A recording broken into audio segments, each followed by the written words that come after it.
welcome to the Hazard Class Podcast. This is the podcast where I ask my stupid questions to some of the smartest people in and around the world of emergency services. My guest this week is a filmmaker and one of the co-founders of Ethereal Films and the director of the documentary short film Burned, a film that confronts the reality of PFAS exposure in the fire service. What started as a film project turned into something much bigger: advocacy, education, and challenging the systems that failed to protect firefighters. It's my pleasure to welcome to the show Eli Yetter-Bowman.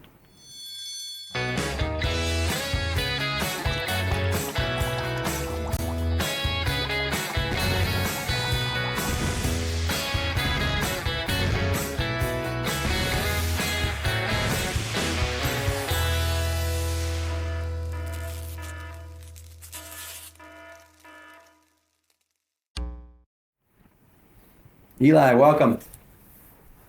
Thank you so much for having me, Jake. It's my pleasure. Yeah, I look forward to it.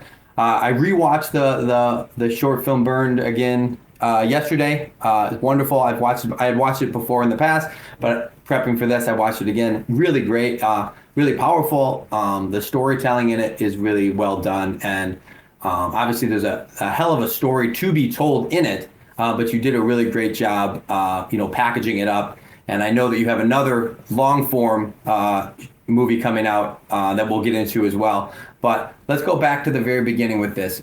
What is it about filmmaking and storytelling that captured you and made this the thing you want to do with your life? It's funny to present the questioning in that arrangement, because the film that we'll talk about in a little bit, GenX, which is really the origin story of Burned, is the answer to your question. For most of my life, I would say not really been a fan of films as a medium.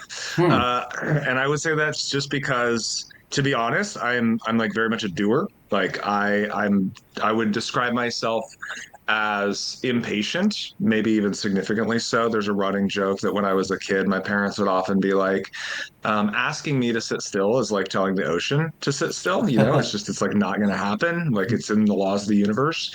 And I would say that is still the case. The thing that really compelled me to care a little bit more about storytelling as an art form, and I guess also as a professional body of work, since that's what I've been doing now for almost 10 years, was specifically drawn out of a need to do something. It came out of a call to action. So the reason that I have become so involved in advocacy around the issue of environmental pollutants, specifically this class of chemicals known as forever chemicals, is because that as an issue, as a form of corporate injustice, and a massive, truly imaginably large public health ongoing threat, due to some selfishness of a couple of people, is an incredibly personal problem. I grew up in a town called Wilmington, North Carolina, which discovered 40 years after the fact that our drinking water contained huge volumes of these toxic chemicals, that information was deliberately withheld from us.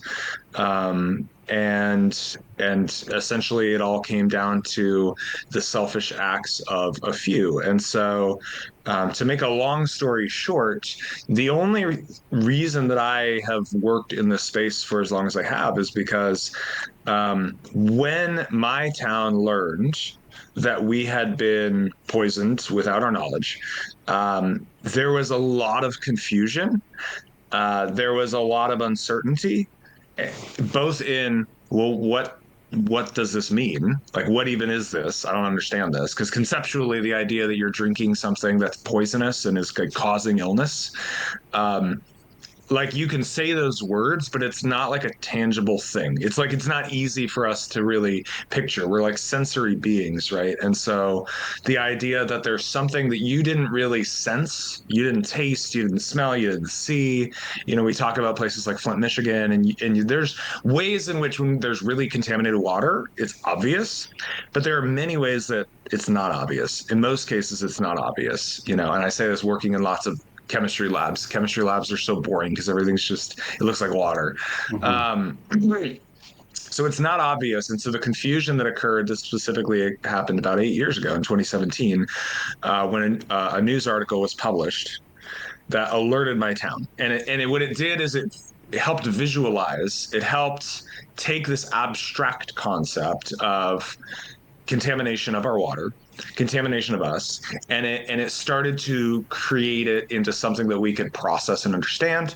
But at that time, there was so much misconception, there was so much misunderstanding, and I know because I tried to really understand it myself, and it took a long time. But I had at that time been taking so many different classes in a pre-medical program at the University of North Carolina that just so happened to equip me so that I could do all the follow-up. I could interrogate further and say, okay, what are these specific chemicals? What do we know about them? What risks are involved? What harms are we experiencing because of this? And then going to the final step of like, okay, and now you find out you've been poisoned, or your town has been poisoned for tens of years. What do you actually do? And that's an even harder question, because there's not a lot of precedence for like how you respond to, huge corporate pressures of a problem that impacts so many people. And so to answer your really great and concise question in a far too loquacious of a way, I would say It's perfect. it's perfect. I was drawn to this because maybe similar to a lot of the firefighters that I know, there was a need for help, and I felt compelled to try to do something. I didn't exactly know what that something was, but I had taken on a whim a class that essentially was a deep dive in effective films and how film could be a way to, when a narrative is strong, it's a way to transport us into another perspective, into another world, into another life.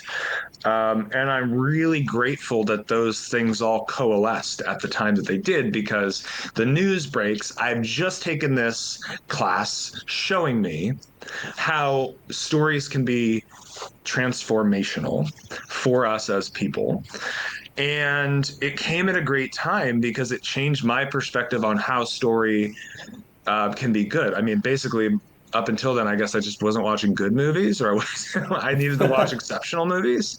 And I really want to harken back to story being the fundamental issue here, because I don't think movies themselves matter any more than any other kind of story. A story could be the thing that the guy on the bus tells you for 5 minutes. If it like really is good, if it gets into something deep at your core, it's a strong and effective story. I think the most effective stories are the ones that change us or that push us to want to do something else. And so I got involved in this because I saw that there was a need for someone to understand something very technically complex, but to be able to explain it as a story, because people being poisoned should not have to do a bunch of research to understand that. That's such an unfair burden. And so my job became, can I understand this, package it in a way that's just accessible to people, and then actually try to present solutions, like things that people can do. And that process took a lot longer than I expected. I thought I was so I was so ambitious, very precocious. I was like, I'll just post, but I was planning to go to medical school basically the following year. And so I was like, I'll just post, but how long could it take to make a feature documentary? 1 year? It's taken 8. And in the process, I've made multiple, including Burned. But now we're finally about to release that story. So hope that answers your first question. Gosh, this is Yeah, gonna be a good interview. it's great. Yeah. So when you have this, I would imagine pit in your stomach moment of seeing this article come out. Talk to me about those emotions, and then how you took those emotions and actually literally made action with them. It's one thing to say, I want to advocate, but now you have to fundraise and equipment gather and all these things to actually put that into action. So what were those emotions and how did you actually use them to do anything?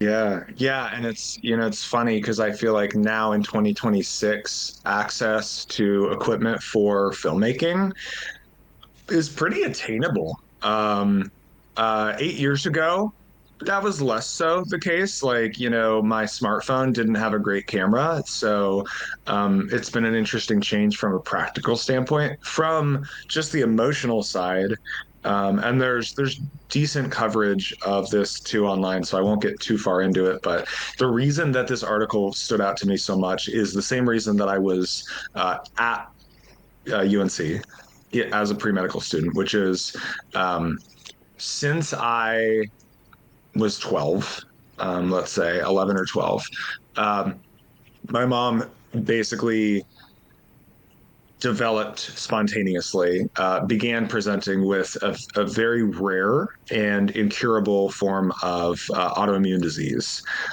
This is a neurological illness, and so it presents in really confusing and scary ways. And it has radically transformed her life. It's radically transformed our family dynamic. It fucking sucks. I'm just going to go out there and say it. Hmm. And over the years, she has been basically dedicated to public health in the form of providing access to people's trying to do so equitably, meaning if people don't have money, if people are poor, if they're lacking resources, she's often the first person that says, "Hey, I'm going to help you anyways. It's fine." And so it feels like a painful irony, too, that she would have this really unfortunate disease. Because I've seen how much it's taken from her. I've seen how much it's changed her. Um, I've seen how much energy it's sapped from her. And so, in some ways, I feel like I've tried to pick up the torch of like, it sucks so hard that this happens to anyone. And the reason I was interested in public health and in medicine is because I didn't think it was fair, and I still don't think that it's fair or just, that a medical system would take a problem like hers and would say, well, if we just give you drugs every day and we limit your symptoms, that's solved, because that's not solved. Symptomatic based treatment, especially like pharmacological, just like, hey, subscription plan, you take these drugs. By the way, you get all these fun new side effects. That's great. It is great for those who are benefiting from it financially. It's not great for anybody else involved. It sucks. It's not medicine. It's not healthcare. And so I personally, at my core, I believe that the only way that we solve any kind of problem, true solutions are comprehensive. They get at the root of the issue. Getting at the root of the issue would be reversing the immunodysfunction of her body. It's not what the U.S. healthcare system does, and that's the case for most folks. And so um, that's been the biggest driver for me. To summarize what I learned in the months and years after learning of our hometown's exposure, um, and this has been a big shift in the paradigms of public health and research on disease in general. 20, 30 years ago, disease was believed to be majority genes, right? It was your genetic composition is pretty much the script for what's going to happen in your life. And there's other factors, but they don't weigh as heavily as your genes. The Human Genome Project has taught us that that was actually completely backwards. Most of our genes, they are not a script of what's going to happen. They're like contributing, in some cases, they could even be 20, 30% of the factor, but that's still a minority. It's actually all of the other stuff, which, like scientists, environmental factors, that can be stress, that can be viral infections, that can be exposure to contaminants, that can be the foods that we eat, that can be the experiences that we have. And so illnesses like hers are now, statistically speaking, definitely a result of environmental factors, first and foremost, such as contaminants like the ones that she has been exposed to, PFAS, for her entire life. Mhm. And it's tough. I don't want to go too much further onto this because I know I'm just going. But I think the reason it was so important to me emotionally is because, like, yeah, what happened to her, this illness, is one of the worst things that can happen um, to a person. Um, and I really want to emphasize that she didn't die from her illness. It's not a lethal illness. Like, illnesses don't have to be lethal to be fucking devastating. Mhm. In some cases, I would argue, it can be worse when they're not.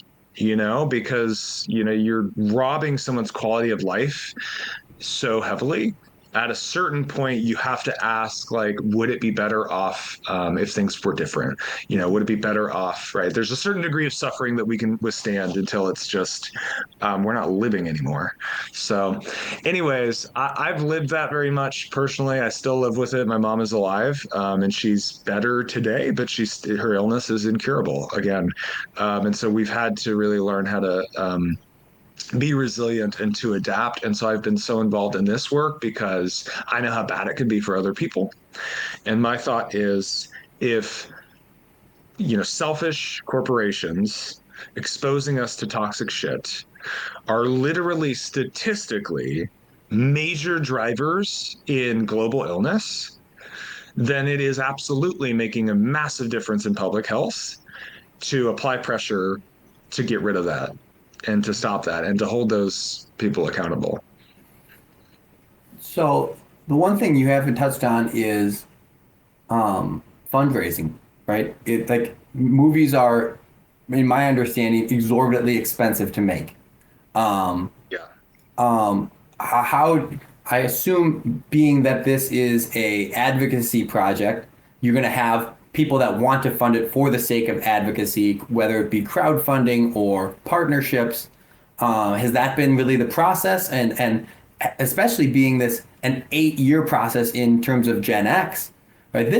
Yeah. This is a massive undertaking in terms of fundraising to make this project too. How do you even go about before you even, roll film? I guess they don't really do that anymore, but you know what I mean? You have to fund it somehow.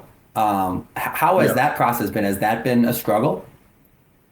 Yeah, I mean, I would probably say that it is the hardest part of my work. And I have, in some cases, have to like invent new paradigms of professional filmmaking.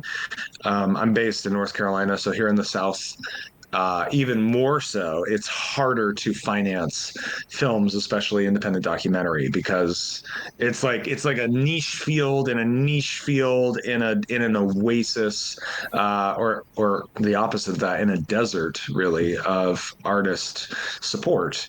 The first year, beginning like the GenX project, I was still a student, so I had a work study position at the medical school, which gave me some income. And then I had two part-time jobs. I was building computers for people on Craigslist, and I was working at a restaurant. So I had three jobs. Plus, I was still a student because the question of how do I tell this story was layered in all these other questions, and you brought up probably the most important, like, practical one, which is like, how the hell do you pay for this? But like, putting that to the side and saying, well, I'm not going to worry about that yet, because if I can assemble the people who have the gear, like if I have a camera person who also has the audio equipment, and fortunately, like, I've been sort of like, I grew up with a computer in my room. Like, I've always been like relatively technologically literate, to the point that I'm like, I can figure that out. Like, I'll always have a computer that I can do video editing. In the past, I've done multimedia projects before. So I felt fine from that. I was like, I can always learn how to edit and do most of it. I just need the cameras and the audio equipment. That's the main thing that I need. But I started to realize, especially given that this issue has now become one of the most important issues in all of scientific research, and especially in the area of public health, which I didn't expect at the time. I didn't think it would blow up. Um, just in the process of like, well, how do you structure a story like this? When are you filming? What are you filming? Who are you filming? Is it Hmm. interviews? Is it things happening? Is it commercials that you've found? Is it like, what is it? It really set into me how much this was not, it could not be a side project. It absolutely needed to be my 100% focus 24/7, meaning it had to be my profession, which meant I had to be paid to do it because right, like that's how it works to live in a capitalist society. Like if you want to do something, you have to have money to pay for things like rent, Hmm. or a mortgage or food. So it took about 9 months, upon first starting, before I was able to raise enough money that this could shift into a full time operation. I did a lot of research early on. I mean, like I was a student, so it was like I was so ready for like I have questions. How can I solve them? And I was like researching online. How do you pay for films? How do you pay for projects like this? Do you crowdfund? Do you just ask your family? Do you like make negotiations with businesses? Also, how do you do any of that without like a portfolio to fall back on? Surely, if you're approaching people with like, I have this big ambitious film, well, they're first going to ask, what have you done similar to this? You made a lot of other films before. I had actually worked for a very large film production company called Screen Gems, which used to be a big deal. They used to be a big source of Hollywood films in North Carolina, and I worked on a few of those sets. Like I worked on a Nicholas Sparks book adaptation. Really stupid movie, absolutely terrible movie. Like it was so bad. And my main takeaway working on this set, I'm just going to say the name of the film, is called Safe Haven. It was shot in southeastern North Carolina. And the main takeaway was just, oh my god, these people are terrible with money, because we would have like 150 people on set every day for a 12-hour day. I swear to god, nothing was happening. We're shooting like a 30-second scene, and meanwhile we have, for the main actors, we don't just have an understudy. There are two lookalikes for both of the main act. Why do we have three sets of the same person twice? I don't understand it. But the Hmm. main takeaway that I got was, okay, I don't need 150 people. I don't need to burn $1 million every day to Hmm. make a film. I believe that I could accomplish most of this with far less. Hmm. And so I researched like crazy. How are films made? I reached out to like documentary filmmakers that I looked up to, that I thought made good works. Like the film Super Size Me by Morgan Spurlock was Hmm. just something that I remember growing up to and being like, damn, that's pretty cool.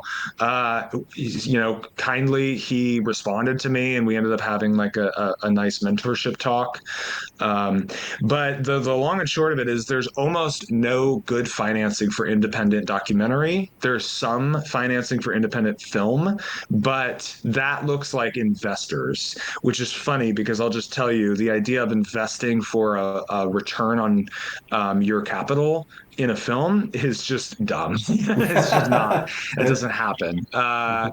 And and so the only way that I could raise investor money was to be disingenuous to investors, and that's just not who I am. I'm not going to do that Hmm. thing. I'm not going to tell somebody something if I don't actually believe in it. And so Hmm. my only option basically was donations through privately wealthy individuals. Crowdfunding is just highly ineffective for so many reasons. I would say that was true then. It's even more true now, as we see wealth inequality at its greatest levels in all of human history, possibly.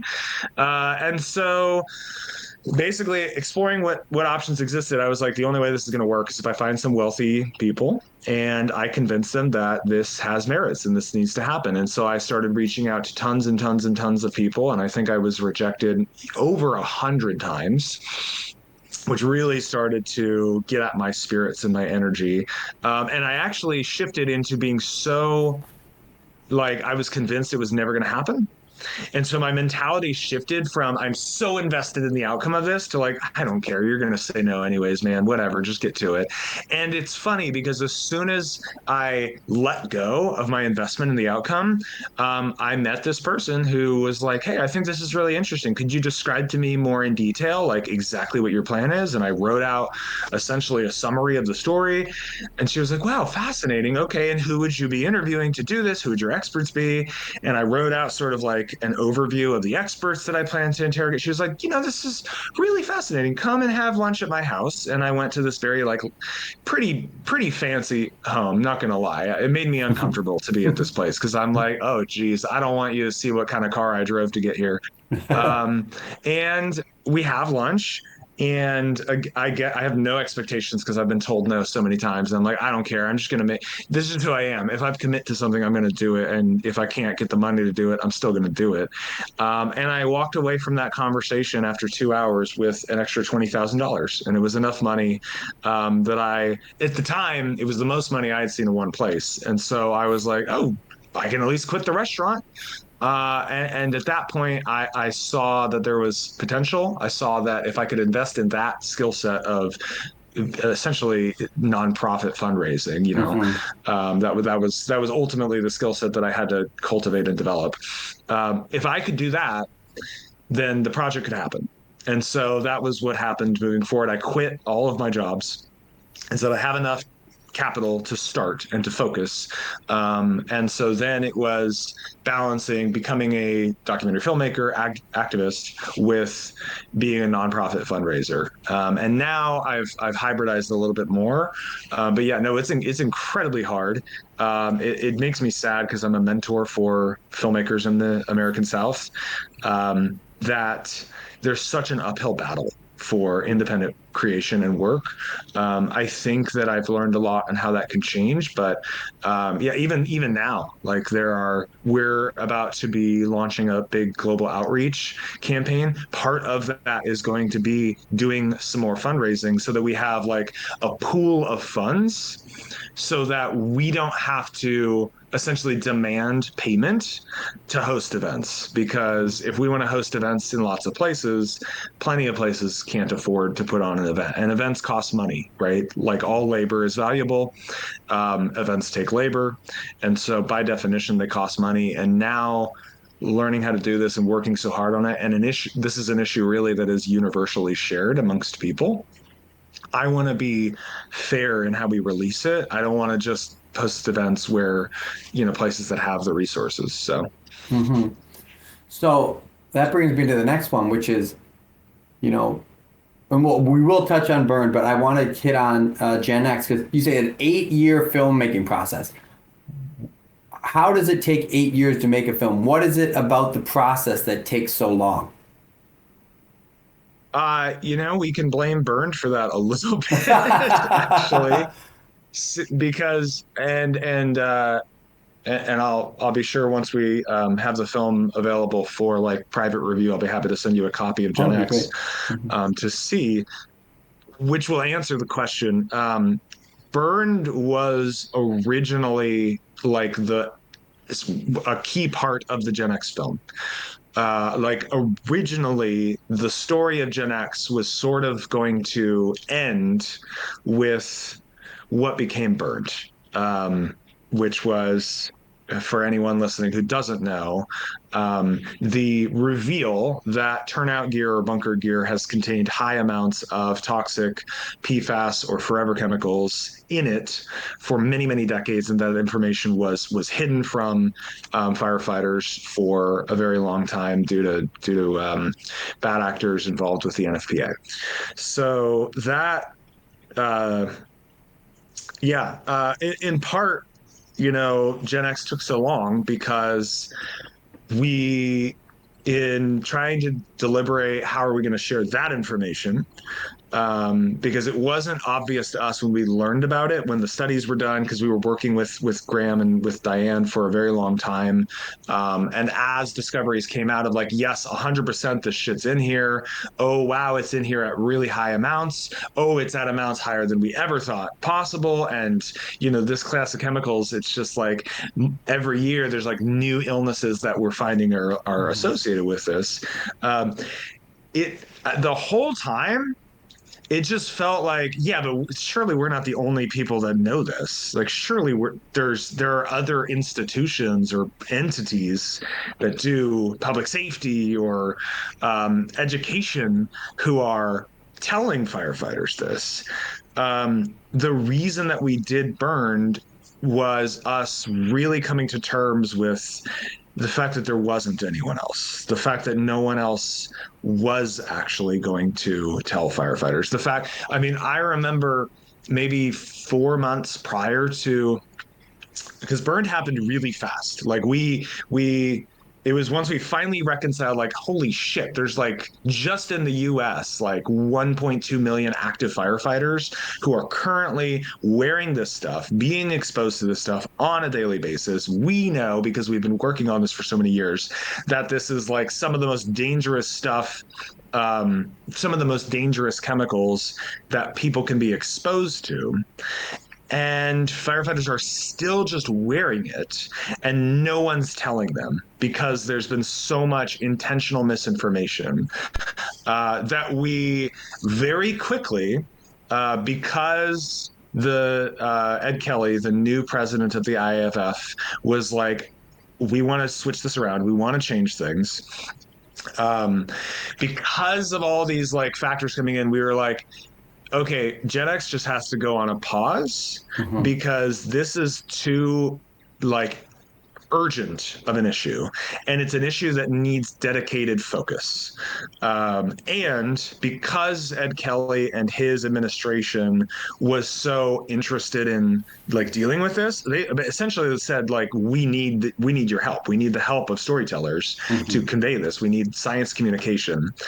um, we put it on pause, and it was the best decision that we could have made. We didn't know what it's sort of like starting with Gen X. We didn't know what to expect. We didn't know if this was going to be helpful or how it could be helpful, because there had been articles on this issue. Like, it wasn't, we weren't the very first people to say something, but because it was presented in such a serious way, with the weight of the international completely pushing this forward, as this is not just serious, this is like mission number one, Mhm. primary priority. We're launching a lawsuit with three massive law firms in response to this. It's like, holy shit.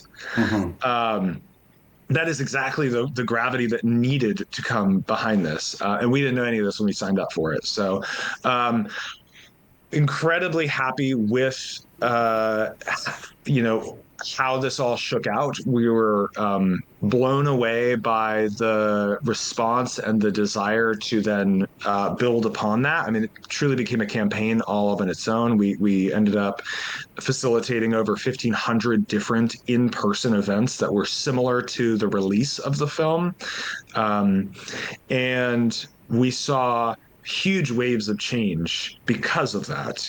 And so, it took a long time because we essentially had a massive sub problem that we wanted to help solve in the middle of it. And the process of doing that campaigning and advocacy taught us so much that we needed to know, of like, how can you affect change for a problem this big? How can you inspire people to not only like care and believe you, but also do things? I've met a lot of firefighters at this point in my life because of this work, and I've seen firefighters do a lot of really inspiring stuff because of this work. I've learned a lot in how firefighters have responded to this issue of PFAS and turnout gear. because of the burned campaign, and all of that has gone in to influence how the GenX story has like come to be now, and what we're going to do with it. So it's taken 8 years, in part because, well, you already asked me this. This was a perfect question, because raising money for this type of work is ridiculously hard. And I hate it. I hate how much time is wasted on that. But also, the issue itself is ever evolving. It's really complicated. And, sometimes like good art just takes time. Like eight Hmm. years in some ways is fast. I'm beginning to realize you cannot rush creative processes, especially when the impact of your art can be substantial, Hmm. because once you release it, once it's out, like it's out, you've made those decisions. I'm really starting to understand that. I think the late stage capitalism that we're in creates a lot of artificial pressures on us, that high quantity is necessary, that it is essential. It creates this sense of urgency around productivity and around output as what defines the value, right? Because that's what capitalists want you to think, that it is the output of your labor, in a quantitative sense, that dictates your value. That's not what makes a human being valuable. That's not what makes people valuable. Art, especially, I think, is proof of that. The impact that art can have is not measurable in a quantitative sense, and so I'm really proud that it has taken as long as it has, because we've been able to give things the time and the space, and the patience that they need, to tell a really complicated story that involves a lot of different voices. And there's no way that I can because I'm just not a writer. Maybe that's part of it. There's no way I can summarize how important, and uh, sort of collage, like dynamic, the GenX story is. You're just going to have to see it for yourself, as will anyone listening. Um, and yet how effective it is now, because of that, because it is, a blend of so many different voices. It's like, and I'll close my rambling with this, which is, I often liken working in toxic chemicals, like working on PFAS, to like working in climate change. Because if you work in that space, like, there's like great phrases around this, like, a death is a tragedy, but 10,000 is a statistic.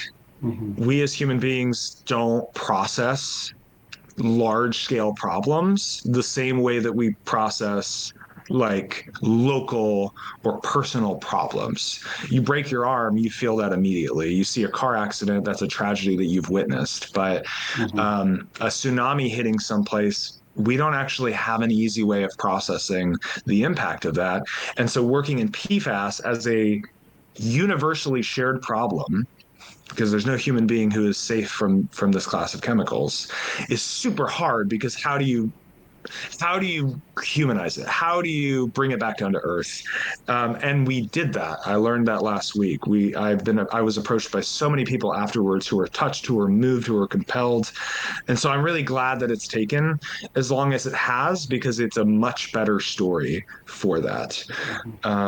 Okay, wow, I just can't answer any question less You are than doing like great. 15 pages. I know we have some time constraints, but I do want to give you the opportunity here. I quite literally feel like we could talk for 5 more hours. So, but which would be great. But I know we have some time constraints.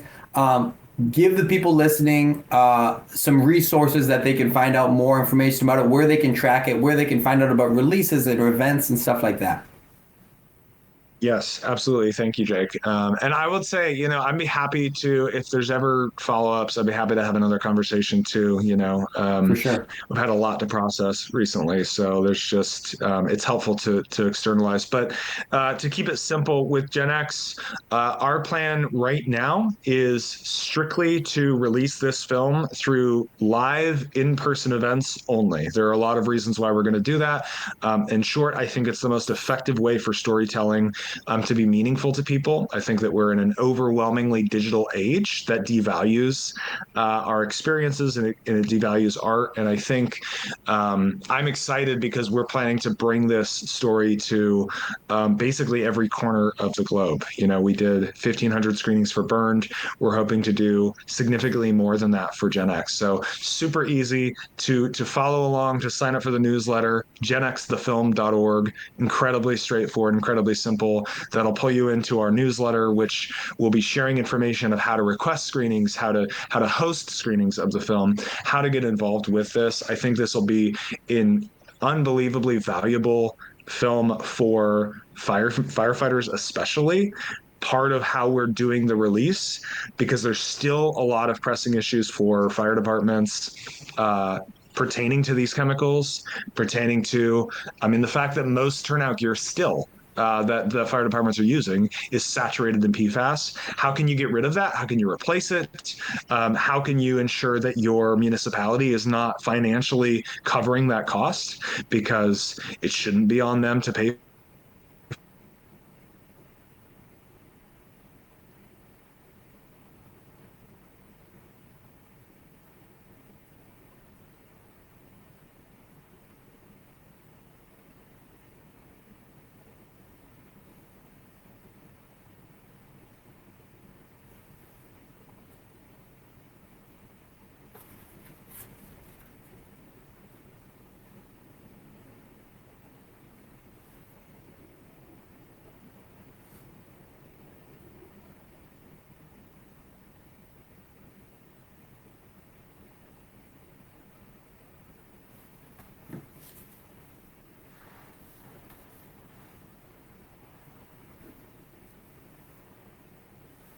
There you are.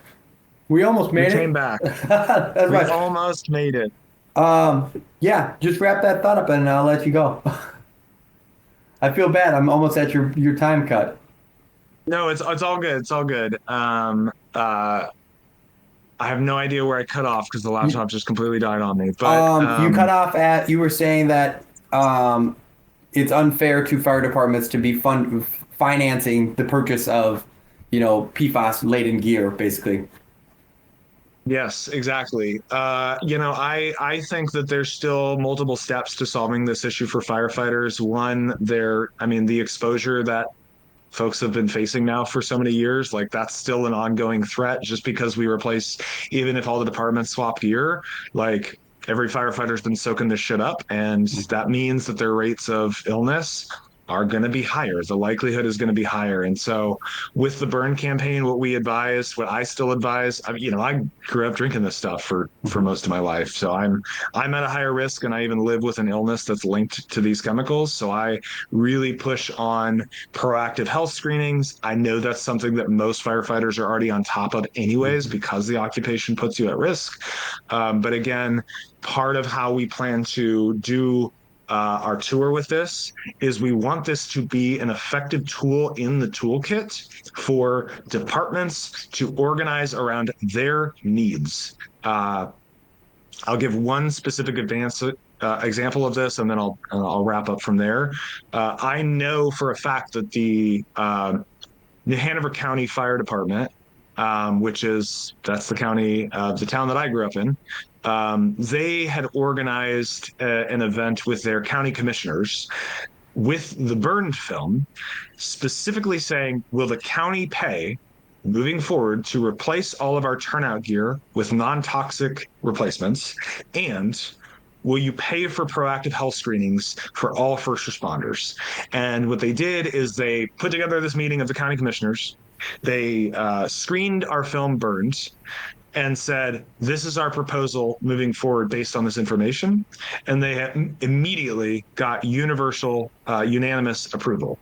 And so this is one of the things that we learned again from that Burned campaign is the purpose of these stories is it catches somebody up on an issue, so you don't have to like present a 100-page PowerPoint, Mhm.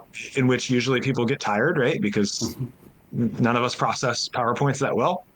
To then further your mission And that is part of why we're not doing digital distribution. We'll be sharing the film, we'll be providing access to the film digitally, but our main goal is changing things with this story.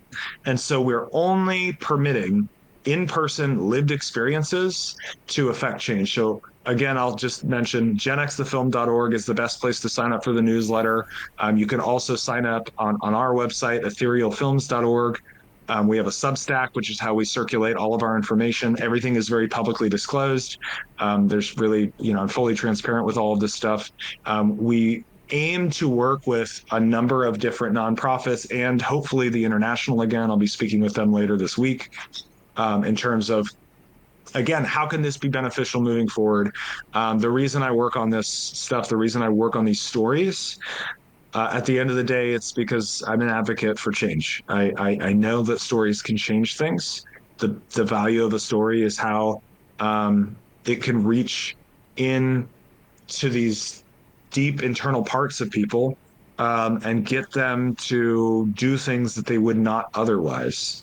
I know that because I've seen it. There's even examples of this in the GenX film.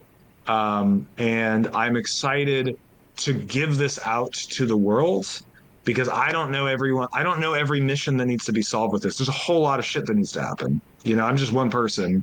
Even our team, we're limited. And so that's where we're going to turn this back to the community and say, I know there's a bunch of great stuff that can be accomplished with this. Please use it. That's why we've created it. With that, that's all I got, Jake. Hey, Thank you so much for having I me. appreciate you. And I will tell you this, and as a person that has personally lost people to occupational cancer, good friends of mine, like the work you're doing is valuable, and I appreciate it. Thank you. Yeah, Thank yeah. you for Thanks sharing for that, joining Jake. me.